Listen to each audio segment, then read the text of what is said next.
मुल्क में महंगाई का जिन बेकाबू, कराची वाले सबसे महंगा 160 रुपए किलो आटा खरीदने पर मजबूर। खुशदार में एक हफ्ते के दौरान आटा 15 रुपए किलो महंगा। अशिया खुरनोश की कीमतों को पर लग गए। मुख्तलिफ शहरों में टमाटर 150 से 160 रुपए में फरोख्त। चीनी की कीमत रिकॉर्ड 150 रुपए किलो पर पहुंच गई। यूटिलिटी स्टोर्स पर वजीर आजम पैकेज के बावजूद दालें महंगी।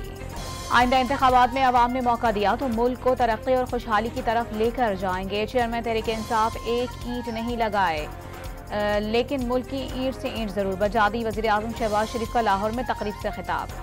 12 पार्टियां साथ लेकर चले। आइंदा इंतखाबात में अवाम फैसला करेगी। पिछले 5 साल में क्या हुआ, 15 महीनों में हमालिया जैसे मसाइल का सामना किया। ख्वाजा आसिफ का सियालकोट में तकरीब से खिताब। मुल्क का मुस्तकबिल शफाफ इंतखाबात में पिन्हा है। हुकूमत मुद्दत पूरी करके चली जाएगी। हमजा शहबाज की गुफ्तगू। मईशत के लिए 10 साला मनसूबा बनाने पर जोर। पंजाब के मुख्तलिफ शहरों में दरिया सतलुज बिखर गया। भावलनगर और आरिफवाला के देहात में हिफाजती बंद टूटने से आबादियां ज़ेरे आब आ गईं। फसलें तबाह। पाकपतन में दूल्हा समेत बाराती सैलाबी पानी में फंस गए।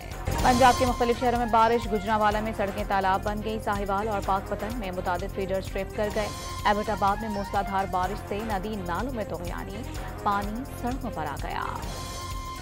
कराची में पाकिस्तानी नियाद कैनेडियन के कत्ल में मुलविस 2 मुल्जिमान गिरफ्तार। मोहल्ले के बच्चों को ईद पर शॉपिंग के लिए ले जाते हुए अमीन को डकैती मुज़ाहिमत पर कत्ल किया गया। और एशियन एथलेटिक्स चैंपियनशिप में पाकिस्तान की बड़ी कामयाबी। मोहम्मद यासिर ने जेवलिन थ्रो में ब्रॉन्ज मेडल जीत लिया।